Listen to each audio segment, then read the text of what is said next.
Ya, halo pemirsa, apa kabar Anda hari ini? Langsung dari studio ID Channel Jakarta, saya Prasetyo Wibowo kembali hadir dalam Market Review, program yang mengupas isu-isu yang menjadi penggerak ekonomi Indonesia. Live streaming kami bisa Anda saksikan juga di idxchannel.com. Dan pemirsa, langsung saja kita mulai Market Review selengkapnya.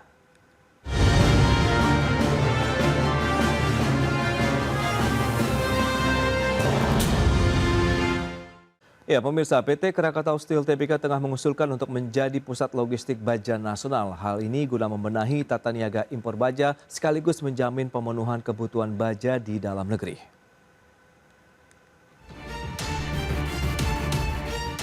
Mencermati masih tingginya kebutuhan produk besi dan baja di dalam negeri dan upaya untuk meningkatkan tata niaga industri besi dan baja nasional, maka PT Krakatau Steel Tbk sebagai perusahaan baja terpadu dan terbesar di Indonesia tengah mengusulkan penugasan untuk menjadi pusat logistik baja nasional. Langkah ini juga sebagai upaya melindungi industri besi dan baja domestik dari gempuran produk baja impor dan dapat mengendalikan praktik perdagangan tidak adil seperti dumping, subsidi, non-standard, dan circumvention. Sementara itu, data Badan Pusat Statistik mencatat nilai ekspor produk besi dan baja di bulan Februari 2025 turun sebesar 1,99 miliar dolar Amerika Serikat atau turun 6,2% dibandingkan bulan Januari 2025, yaitu 2,12 miliar dolar Amerika Serikat. Meski demikian, kinerja ekspor besi dan baja secara tahunan mengalami kenaikan sebesar 19,52% dibandingkan Februari 2024 sebesar 1,66 miliar dolar Amerika Serikat. Di sisi lain, nilai impor produk besi dan baja secara bulanan naik hingga 17,88% dari 715,4 juta dolar Amerika di Januari 2025 menjadi 843,3 juta dolar Amerika Serikat di Februari 2025. Demikian juga dengan importasi secara tahunan yang tercatat naik 2,67%. Jakarta, Tim Liputan IDX Channel. Ya, pemirsa, berikut ini kami sampaikan data untuk Anda terkait dengan konsumsi baja di Indonesia. Selengkapnya bisa Anda saksikan kembali di layar televisi Anda. Kita lihat dari tahun 2020 sampai dengan 2024. Kita lihat konsumsi baja nasional terus menunjukkan pertumbuhan begitu dalam artian peningkatan dari sisi permintaan untuk produk baja di Indonesia. Tercatat di tahun 2024 itu kemarin 18,3 juta ton. Dan selanjutnya kita akan cermati dari sisi importasi besi dan baja. Data per Februari 2025 yang telah dirilis oleh BPS begitu naik 17,88%, 843,3 juta dolar Amerika Serikat di bulan Februari dibandingkan dengan bulan sebelumnya 715,4 juta dolar Amerika Serikat. Itu secara bulanan. Berikutnya kita akan cermati secara tahunan seperti apa. Tidak jauh berbeda, ini juga mengalami kenaikan 2,67% untuk nilai importasi secara tahunan. Dan selanjutnya kita akan sampaikan terkait dengan data impor besi dan baja ini periode Januari-Februari. Ya, ini justru kita lihat ada tekanan sekitar 10,67% untuk sisi nilai importasi secara kumulatif ya Januari ke Februari di 2025. Baik, kita akan lanjutkan untuk membahas tema kita kali ini, pemirsa. Kita akan langsung saja berbincang bersama dengan Bapak Muhammad Akbar Johan. Beliau adalah Chairman Indonesian Iron and Steel Industry Association. Ya, halo Pak Akbar, apa kabar?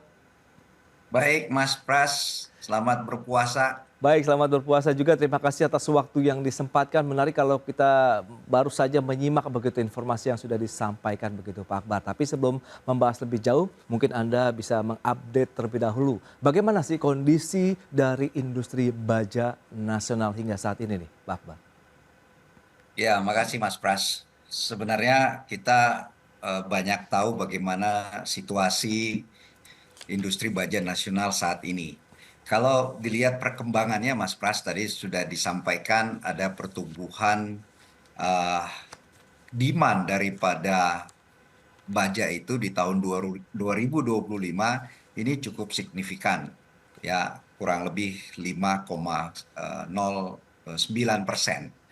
Ini kalau kita lihat secara volume memang 2024 itu sekitar 18,3 juta. Kalau dilihat daripada potensi pertumbuhannya ini bisa menembus 19 juta ton baja untuk mensuplai kebutuhan domestik. Tentu ini dilihat dari beberapa indikator, Mas Pras, Oke. terutama indikator yang positif bagaimana Manufacturer Purchasing Manager Index atau PMI ini juga tumbuh mencapai 51,9%. Lalu juga ada konstruksi, industri konstruksi juga masih selalu tumbuh. Ini didrive oleh banyaknya juga kebutuhan pembangunan properti ya yang bisa mendrive kebutuhan daripada baja sendiri. Lalu dari sisi transportasi, tentu transportasi diantaranya adalah pembangunan pergudangan, juga industri otomotif itu sendiri. Bagaimana sekarang industri otomotif EV industri ini juga mulai tumbuh di sini dan beberapa investasi berencana untuk membangun pabriknya terutama dari China. Oke. Lalu proyek infrastruktur sudah disampaikan oleh pemerintah bahwa akan banyak diserahkan oleh pihak swasta. Ini juga menggembirakan untuk membangun ekosistem daripada pertumbuhan ekonomi yang berimbang, tidak hanya oleh pemerintah tetapi juga swasta. Sehingga kami yakin dengan situasi yang mendrive dalam negeri kita, seharusnya industri baja nasional kita bisa menikmati potensi kue pertumbuhan ekonomi ini dari indikator-indikator yang saya sebutkan tadi, Mas Pras. Baik, baik. Nah, kalau kita cermati dengan beberapa informasi yang sudah disampaikan begitu ya, update dari kondisi industri besi dan baja di Indonesia. Berikutnya ini, PT Krakatau Steel Tbk kan juga tengah mengusulkan untuk menjadi pusat logistik baja nasional. Nah, kalau Anda melihat begitu sebenarnya apa yang mendasari usulan tadi? Apakah berdasarkan indikator-indikator yang juga yang Anda sampaikan barusan begitu, Pak Akbar? Ya, tentu Mas, industri baja itu tidak bisa lepas daripada global supply chains. Oke. Bagaimana persaingan dagang internasional juga langsung menerpa situasi dan pertumbuhan baja nasional kita. Hmm, Kita tahu bagaimana pangsa pasar di market US ini sudah terjadi pergeseran landscape. Bagaimana Presiden Donald Trump Amerika oke. ini memberikan proteksi baja dalam negerinya sangat protektif dengan memberikan biaya masuk anti dumping 25%. Kalau di total ini semuanya hampir 200% untuk memproteksi terutama baja China. Kenapa baja China sangat mengerikan bagi Amerika Serikat dan juga bagi dunia? Oke. Karena memang situasi produktivitas baja di Cina itu sampai hari ini sudah mencapai angka yang sangat fantastis, yaitu 1,1 miliar ton baja yang bisa diproduksi. Sebagai perbandingan, negara kita baru bisa memproduksi tidak lebih daripada 18 juta ton baja nasional. Sehingga gap ini menyebabkan magnet yang luar biasa bagi baja China, ditambah dengan proteksi yang sangat longgar di Oke. negara kita.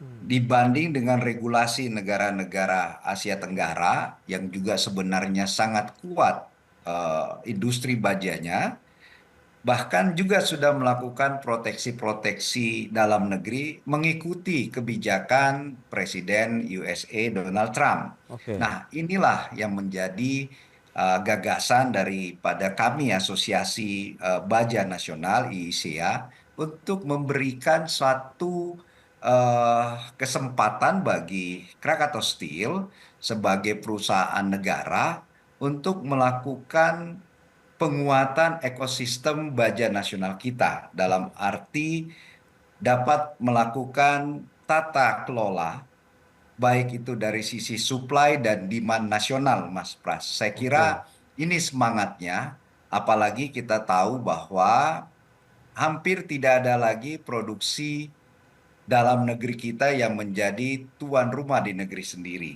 Nah, Oke. kesempatan ini harus diambil oleh Krakatau Steel sebagai perusahaan negara, sehingga apa yang diamanatkan oleh pasal 33 Undang-Undang Dasar Negara Republik Indonesia 1945, khususnya ayat 2, bagaimana ranting-ranting dan produksi strategis yang dimiliki oleh negara dan menguasai hajat hidup orang banyak, ini sepatutnya dikuasai oleh negara. Dan Oke. rasanya gagasan kami dari Asosiasi Iron and Steel memberikan kesempatan kepada Krakatau Steel ini menjadi suatu akselerator Hmm. bagaimana tata kelola baja nasional yang menjadi harapan bagi seluruh ekosistem industri baja nasional. Karena nantinya Krakatau Steel menjadi payung besar daripada ekosistem ini dan juga bertanggung jawab dalam memastikan supply dan demand dalam negeri tanpa melupakan, tanpa Hmm. melibatkan ekosistem Oke. private sector di baja nasional. Sehingga Hmm. kita harus bergandengan tangan, kita harus solid, Ya, kita ya. berbicara adalah kepentingan NKRI, tetapi bukan sebaliknya hanya satu dan dua pihak, Mas Pras. Baik, itu dia harus saling bersinergi begitu intinya ya untuk bisa menjadi pusat logistik baja nantinya kalau kita bicara mengenai peningkatan tata kelola industri baja nasional. Seperti apa mekanisme pengelolaannya dan operasionalnya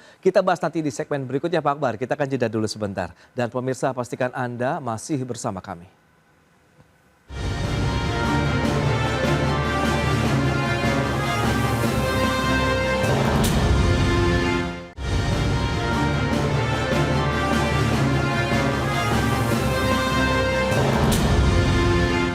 Baik, pemirsa, terima kasih Anda masih bersama kami dalam Market Review. Kita lanjutkan kembali perbincangan bersama dengan Bapak Akbar Johan, Chairman Indonesian Iron and Steel Industry Association. Baik, nah Pak Akbar, lantas seperti apa mekanisme pengelolaan kemudian operasional begitu nantinya sebagai bagian dari pusat logistik baja nasional begitu Pak?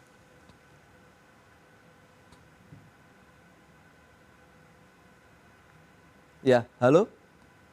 Ya, Baik, Pak Akbar, lantas seperti apa Pak mekanisme pengelolaan kemudian operasional dari pusat logistik baja nasional nantinya itu? Kalau misalnya memang nanti KS yang juga tengah mengusulkan begitu. iya, sebenarnya sederhananya Mas, kalau Ya. kita bicara payungnya, ini Hmm. adalah bagaimana tata kelola sekali lagi industri baja nasional kita. Kalau kita sebutkan pusat logistik baja, tentu ini kita berbicara mengenai skema bisnis konsolidasi. Hmm. Bagaimana kita memastikan efisiensi pengadaan, juga bagaimana kita memastikan kualitas dan standarisasi baja yang beredar dalam negeri, dan juga bagaimana kita bisa mengkontrol stabilitas demand dan supply yang ada di dalam negeri, serta bagaimana kita menjaga reputasi dan kredibilitas supply daripada produk-produk baja dalam negeri.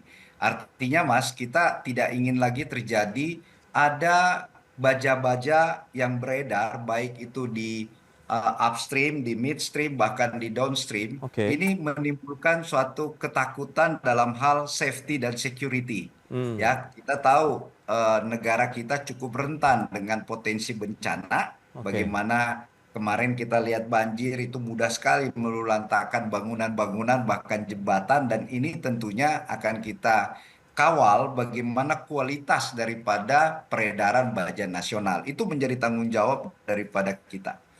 Tentu dengan melibatkan pemerintah, Mas Pras. Oke. Oke. Nah, dari sisi kemampuan, lantas sejauh mana kemampuan produksi industri baja nasional tadi untuk misalnya memenuhi kebutuhan baja di dalam negeri yang masih cukup tinggi. Tadi trennya sudah kita sampaikan naik terus begitu, Pak Akbar.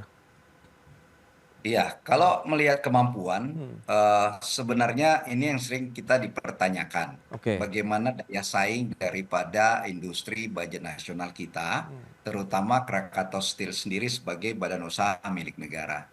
Kita melihat data yang ditampilkan beberapa pihak, baik itu BPS maupun dari World Steel Association, ini mengatakan bahwa utilisasi daripada produktivitas pabrik baja nasional kita itu sudah tidak bahkan mencapai 60%. Ya, berarti ada gap daripada kapasitas terpasang. Ada 40%. Dan ternyata 40% ini, Mas Pras, inilah yang diisi oleh import yang sangat masif dari baja Cina. Oke. Kalau saya bisa sebutkan data yang kami kumpulkan Ya, 10 tahun terakhir Mas Pras, yaitu dari tahun 2014 sampai 2024, baja itu kita bagi ada semi furnish, ada slab sebagai bahan baku di midstream, ada billet dan ada bloom. Lalu juga ada finish product, ada long product dan juga ada flat product, dan juga yang sangat dominan sekarang, yang sangat menjadi favorit yaitu stainless steel. oke. Data yang kita dapat Mas Pras, ini dari 2014, seluruhnya daripada tiga klaster ini Hmm, itu jumlahnya sangat menakjubkan, ya, secara volume baik secara nilai ini sudah hampir mencapai 10 miliar US dollar per tahunnya, hmm, ya, yang di tahun 2014 itu sekitar 8 miliar US, oke. di tahun 2020 sedikit menurun, 2021 itu ada 6 miliar, bahkan ada 9 miliar, tetapi yang sangat menakutkan adalah sejak di 2022, 2023, 2024 itu nilai secara US-nya, US dolarnya itu sudah mencapai 11,37 miliar US per tahunnya. Lalu ada juga yang 2023 10 miliar dan juga 9,89 miliar US. Mas Pras, Hmm, kenapa kami ingin pemerintah hadir dalam membangun ekosistem baja nasional di Republik ini? Karena investasi daripada industri baja itu sangat masif. oke. Dengan rasionya untuk memproduksi 1 juta ton baja, crude steel, ini membutuhkan 1 miliar US dollar. Oke. Namun, rasio ini Mas, kalau kita ingin mempunyai kapasitas 10 juta ton baja crude steel per tahun, itu membutuhkan 10 miliar US dollar dalam capex-nya. Nah, kita lihat data ini, Mas. Setiap tahunnya, kalau misalnya monetize capex-nya itu sudah mencapai hampir 10 miliar US, ini sama saja kita bisa membangun setiap tahun pabrik baja dengan kapasitas 10 juta ton baja per tahun. Oke. Ya.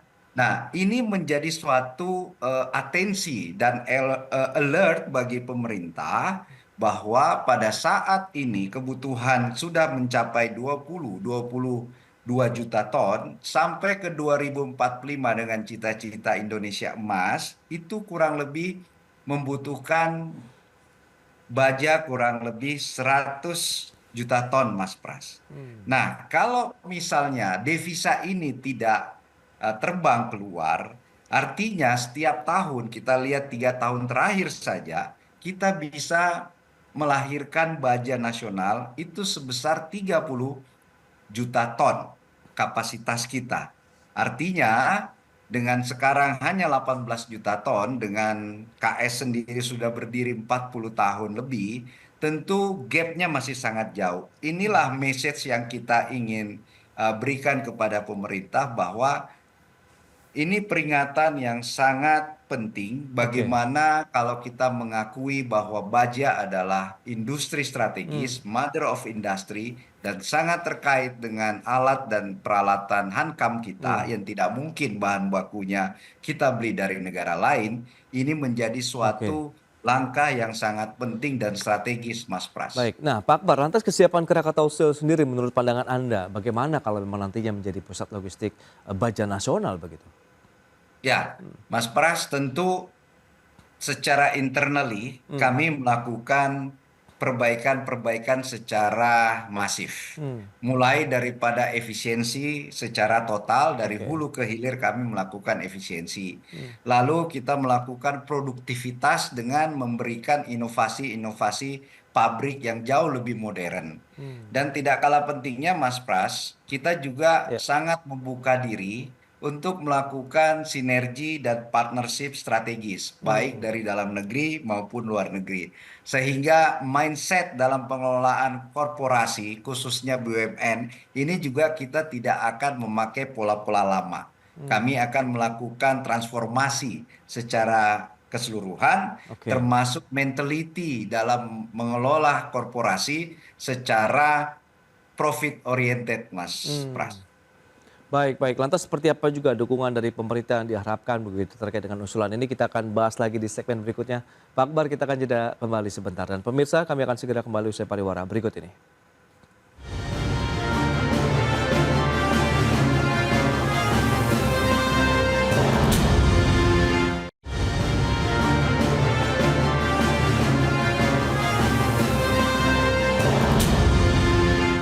Ya, Anda masih menyaksikan Market Review. Baik, kita akan lanjutkan kembali. Pak Akbar, kalau kita bicara mengenai bentuk dukungan pemerintah seperti apa yang diharapkan kalau memang ada usulan Krakatau Steel nanti akan menjadi pusat logistik baja nasional. Ya, Mas Pras, saat ini pemerintah dengan pemerintah baru, Hmm, ya presiden yang leadershipnya sangat kuat, dengan Menteri Kabinet Merah Putih, ya rasanya dukungan ini tidak akan lama lagi. hmm, Ya, kami sudah melakukan audiensi, kami sudah melakukan pertemuan-pertemuan yang sangat produktif atas nama Asosiasi Baja Nasional kita, oke. ISIA, dan juga memberikan gambaran bagaimana situasi baja nasional hari ini dan ke depannya. Hmm, Jadi rasanya dukungan pemerintah dengan audiensi kami, mudah-mudahan ini sudah akan terlihat dalam tahun ini, Mas Pras. Bagaimana usulan kami untuk melakukan tata niaga import, ya, untuk bisa membantu tata kelola baja nasional kita. Ini menjadi sangat strategis karena mengingat target pertumbuhan ekonomi kita 8% hmm. dan juga driver utamanya adalah hilirisasi dan juga reindustrialisasi. Sehingga trigger dan akselerator utama daripada industri strategis kita itu tidak lain adalah industri baja nasional kita, Mas Pras. Oke. Nah, terkait dengan adanya kekhawatiran begitu, potensi monopoli lah kalau kita bicara mengenai tata niaga industri baja nasional dengan hadirnya pusat logistik baja nasional ini bagaimana tanggapan Anda, Pak Akbar? Iya, kekhawatiran itu kita apresiasi. Hmm, Itu sebagai masukan dan feeding bagi kita semua. oke. Namun kita juga ingin mengingatkan bahwa pusat logistik baja nasional itu ini adalah inisiasi untuk melakukan konsolidasi. Kami tidak menginginkan bila mana kemandirian daripada baja nasional kita ini bergeser sehingga industriawan akhirnya berpikir menjadi trader, tentu dampaknya tenaga kerja dan juga ekosistem lainnya. Hmm, Mas Pras, perlu saya sampaikan bahwa industri baja nasional ini, kalau secara rantai pasoknya, secara proper hidup semua, itu tidak kurang daripada 10 juta tenaga kerja yang bisa diabsorb. oke. Ya, kekhawatiran daripada Bapak Presiden mengenai lapangan pekerjaan ini bisa kita atasi dengan membangun tadi ekosistem melalui tata niaga dan tata kelola impor baja nasional. Dan juga yang pasti, pusat logistik baja nasional ini akan kita kelola secara transparan. Hmm, oke. Akan kita menggandeng semua private sector Hmm, yang dapat memberikan nilai tambah, dapat memberikan feeding untuk sama-sama kita terlibat dalam mengelola tata niaga baja nasional kita. ya. Jadi sekali lagi kita tidak akan meninggalkan private sector, justru private sector akan kita libatkan terutama membangun industri downstreamnya, Hmm, ya, di mana di situ cuannya, Mas Pras, itu jauh lebih menguntungkan. oke. Nah, pola-pola kerjasama ini harus kita eh, dorong terus dengan memberi satu kepercayaan satu sama lain. Ya, kita mari hindari ego sektoral, tidak ada lagi kita sampaikan ini adalah pemerintah, ini adalah swasta. Pesan Bapak Presiden sudah sangat jelas Oke. bahwa keterlibatan swasta akan diberikan porsi yang lebih besar, khususnya dalam hal infrastruktur, Mas. Nah, disinilah Hmm, peran daripada Pusat Baja Nasional yang oke. didrive oleh Asosiasi ISIA kami ini.